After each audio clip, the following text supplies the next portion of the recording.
Hello, everyone, and welcome to our session today. We are very fortunate to have Professor Sebastian Probst here with us, all the way from Geneva in Switzerland. Some of you may know Professor Probst. He is a Professor of Tissue Viability and Wound Care at the University of Applied Sciences in Geneva. He's also an adjunct professor here with us at Monash University. We're very lucky to have him as part of our faculty. He's also an adjunct at the University of Galway and the most previous past president of the European Wound Management Association. So welcome and thanks for joining us, Sebastian. Hello, welcome everybody.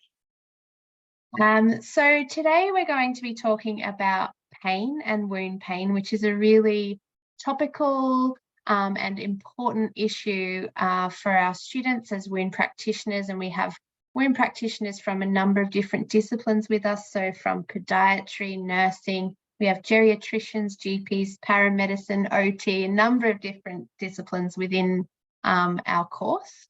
So we see wounds of all different types, but pain is something that is somewhat common between all those different types of wounds. So maybe we'll just start with talking about what chronic pain is.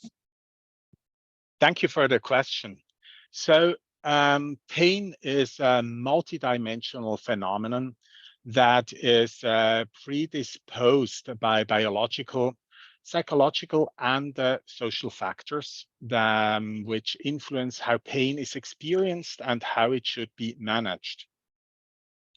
So chronic pain is defined by the International Association for the Study of Pain, and now I have to read it because this is a very complicated definition: a non-pleasant sensory and emotional experience associated with or resembling that associated with actual or potential tissue damage.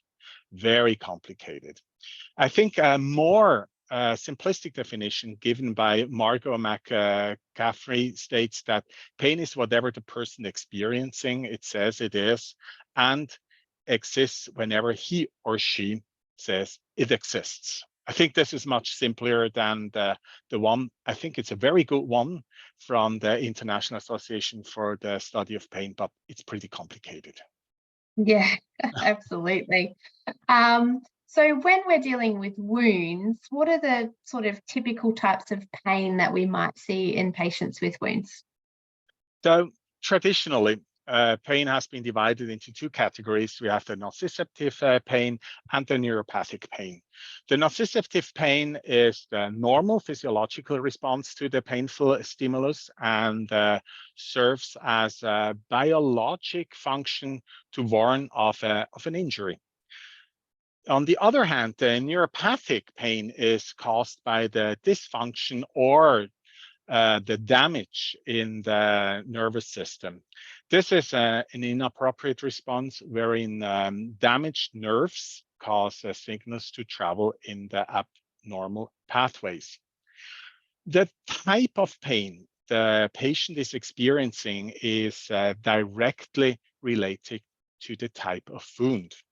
So pain associated with peripheral arterial occlusive disease, the PAOD, is commonly characterized by intermittent claudication, claudicatio intermittens, or in the more advanced state, the presence of ischemic rest pain.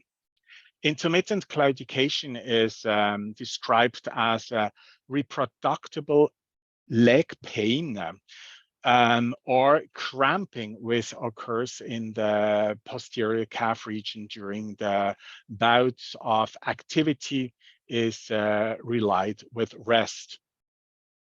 Pain occurs because the arterial blood flow is not great enough to meet the metabolic demands of the muscle.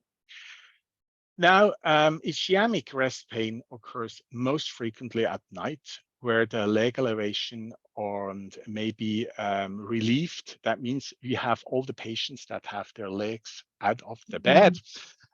And So this is the most common position so that you can recognize this. In contrast, venous insufficiency may be associated with aging or deep muscle pain. And this is very important because usually we say patients with venous leg ulcer, they have no pain. This is not true. So they have this deep muscle pain that may increase with prolonged posturing in the dependent position. Pain occurs secondary to compromised valves and or muscle pump failure, leading to edema formation. That's why we have to do the compression. In diabetic patients, we feel pain secondary to neuropathy or deep structure involvement, such as osteomyelitis or the Charcot foot. The pain associated with pressure ulcers, that this is not fully understood, but may be associated with a number of factors, including friction, shear, peri-ulcer irritation, moisture-related incontinence, and deep infection, to name only a few. There have been enormous assumptions in the past that various ulcers, and I mentioned that already before, superficial and neuropathic wounds are painless. So we must really overcome these misconceptions if we are to accurately assess the true nature of these pain.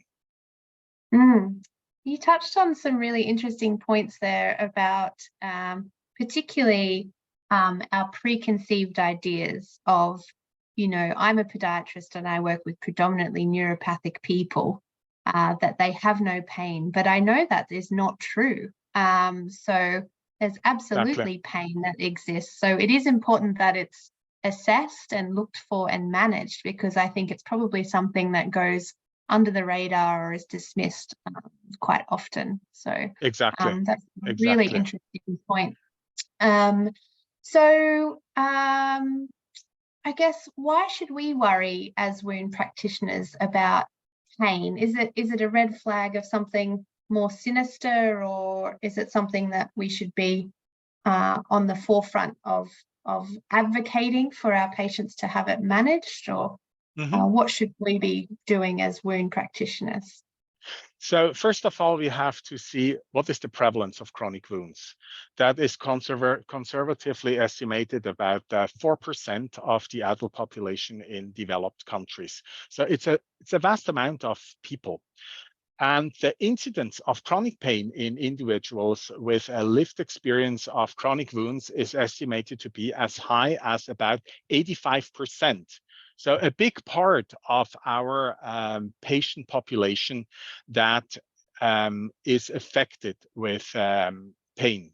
So these, as I said, these data show that pain is frequently experienced, yes, oftentimes overlooked factor because we do not assess it. And it is undeniable that pain affects wound care practice and is very unresolved, and that has a negative impact on both wound healing and the patient's quality of life. Despite our increased knowledge of pain, there still remains a large gap between knowledge and implementation of pain management.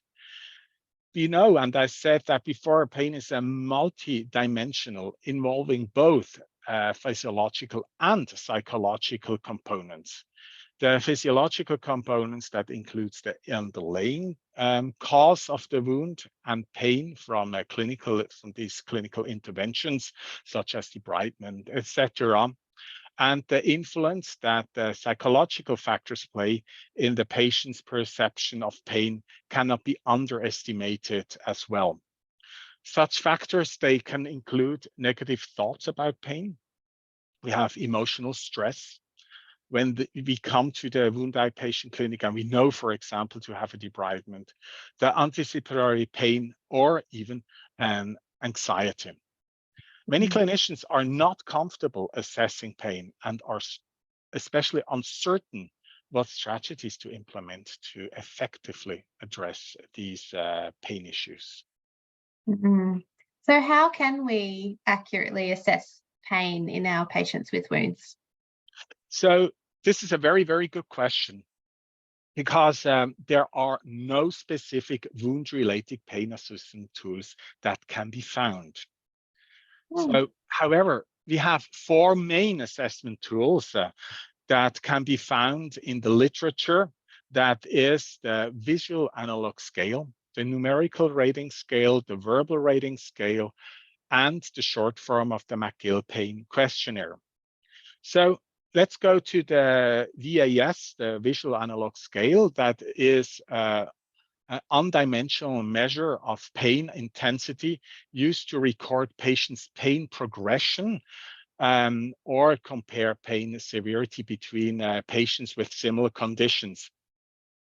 This VAS scale has been widely used in diverse adult populations, and we, for example, here in Switzerland, we use that in clinical practice. When we go over to the NRS, the numeric rating scale, here, this is also an undimensional tool that measures pain intensity on an 11-point scale, and the patient is asked to select the number on the scale that most currently describe their pain. If we go over to the SFMPQ, that means the short form of McGill questionnaire. This one consists of 15 descriptors. 11 are sensory and 4 are affective, which are rated on an intensity scale from 0, none, 1 mild to moderate, till 3 to severe. And I just forgot the VRS scale. This is a 5-point scale and consists of a list of adjectives describing various levels of symptom severity. 0, you have no pain, till 4, you have very severe pain. The 3 quantitative tools, the visual analog scale, the numeric rating scale, and the verbal rating scale, are one multidimensional tool, the short form McGill questionnaire, which has both qualitative and quantitative components. They were nominated as the appropriate pain assessment tools for chronic wounds that cover a diverse population. And also, that's important, different wound types. Yeah, okay. That's great. And I guess it's good to have a number so we can compare. Exactly. If we're looking at, delivering an intervention and comparing whether it's actually, reducing the pain levels. I just want to add, there's a couple more that we use in Australia frequently, and one is the Abbey Pain Scale. Okay. I'm not sure if you've heard of that one, but that's particularly good in aged care settings where people are potentially non-verbal. And then we also recommend the use of the Wong-Baker Pain Faces Scale for children, so pediatric burns and Yes. other things like that as well. So, and the students that are watching, you can find that all in the course materials, as well as everything that Sebastian's just talked about there. So I guess now we move to, we've done our assessment and we've adequately quantified, well, as far as we can quantify pain. Now we're looking at management and how we're managing pain in a patient with a wound. So where do we start and what does that look like? So first of all, we have to start with our assessment during each dressing change. Good pain management has a positive influence to the healing process. We know that. And in addition, we have to be aware about pain when changing the wound dressing so it doesn't adhere to the wound bed. So what kind of management, what does the management look like? So we currently have available therapeutics for the management of chronic wound pain that are typically given as a systemic preparations and include a wide range of drug classes. So some examples that are commonly used analgesics that include non-steroidal anti-inflammatories. Here we have to be aware that they can inhibit wound healing. Then we have opioid medications and atypical analgesics including anti-epileptics that we use very often, which is commonly used by neuropathic pain conditions. One thing I forgot to say is most of the time we have both components, neuropathic and nociceptive, so in a wound pain. So that's why it's important to think also to give something like anti-epileptic drug. There exist several topical-based preparations for the management of chronic pain, wound pain, and this includes local anesthetics, inflammatory foam dressings, and topical opioid medications. The therapeutic potential of topical cannabis-based medicine, and I don't know if you use this in Australia for the management of wound-associated pain, that exists, and this has been highlighted in several recent case reports. This comes mainly from Canada. I don't know if you use that there. Yeah, wow, that's really interesting. I certainly have a lot of patients that are self-medicating with cannabis. We too. For, ischemic rest pain and things like that. So, yeah, but this is cannabis oil mainly. Yeah, that will be used. Yeah. So I know you recently published a paper that looked at patients' acceptance of chronic wound-associated pain. So do you want to tell us a little bit about that paper? And I will put a link to the paper in the notes here as well. Okay, thank you. This this paper was published last week, and so we included 13 individuals with a mean age about 66 years, and the mean wound duration was about 12 years. So you can see it's a long suffering. From one point, the range was from 1.5 years till, and now you have to hear the number, 57 years. So it's very, very long. So the participants, they described that their pain management strategies, they evolved over time. You can imagine with 57 years. And they're often thought an exhausting process of trial and error. So though this process, some felt that they had found more helpful strategies, such as learning to live with their disease and their wound-associated pain, because they thought it was part of their life. So let's see the results a little bit more closely, where the study findings, it was a qualitative study where we categorized the findings into two main themes with sub-themes, and the main themes are characterizing wound-associated pain, and this was very interesting. I will come back for this just in a little bit, and feeling supported by the care network. So when patients were telling how they live with this pain, they said it's they were talking in vivid images to characterize this wound-related pain. They were using needles,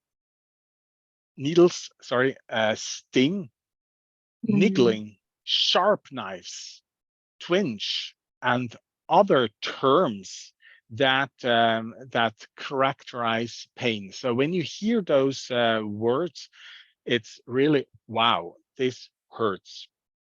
Some are even saying it's the pressure, it's pulling or burn.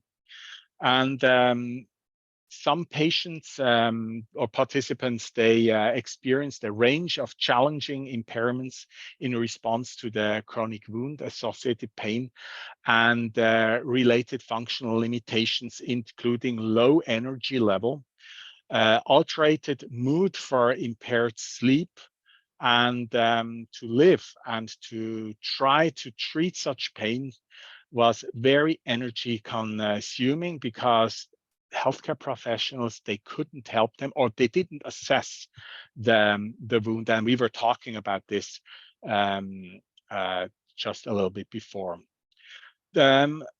Other results show that participants felt supported when physicians and nurses prescribed antibiotics. And this is very interesting, especially when their wounds had signs of infection.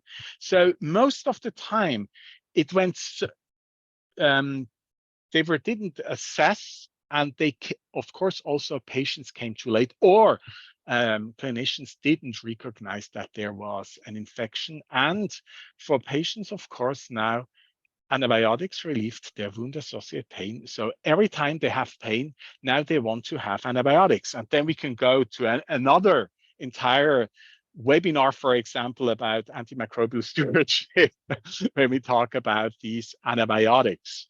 So these are a little bit in a summary of these results, what we found. Yeah, that's fascinating. And I think we can all think of patients and their different journeys in pain and wound pain. And yeah, it's interesting how it can manifest in different aspects of their life. So the inability to sleep, or sleeping too much, or poor appetite, Exactly. or overeating, or not enjoying the things that they normally enjoy in their life. So it does spill over into the rest of their life. So thank you so much, and I can't wait to read the full paper. So I guess, what are your take-home messages or recommendations for our students, and where can they find more information about wound pain? So first of all, please assess each time you see a patient pain, because as I already said, it's usually it's not properly assessed, and take what the patient is telling you. So that means give enough painkillers. Be aware of nociceptive and neuropathic pain, because we have both elements in the wound pain. And if you want to have more or get more information, UMA is producing a document about holistic pain management. Currently, you can find the one-pager on the UMA webpage, where you can find information about patient education approaches for wound-related pain, that what it should be included. You can have also, you find also a decision aid to support the holistic management of wound-related pain.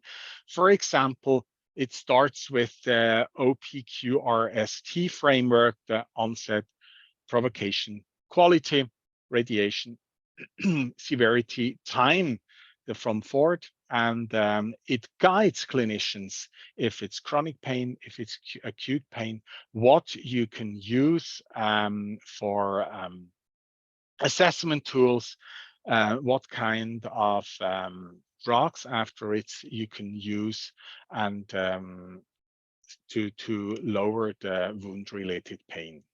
So these are two documents that come out from our neck of the world. And of course, you have all the different kind of systematic reviews that are out. But I think it's very important to assess pain, and I hope it will be good for our patients. Yeah, thank you so much. Well, thank you so much for joining us. And you're very welcome. I'm sure all of the students will enjoy reading your work in this space, and we certainly look forward to the document when it's released very soon. So thank you so much. Thank you. Bye.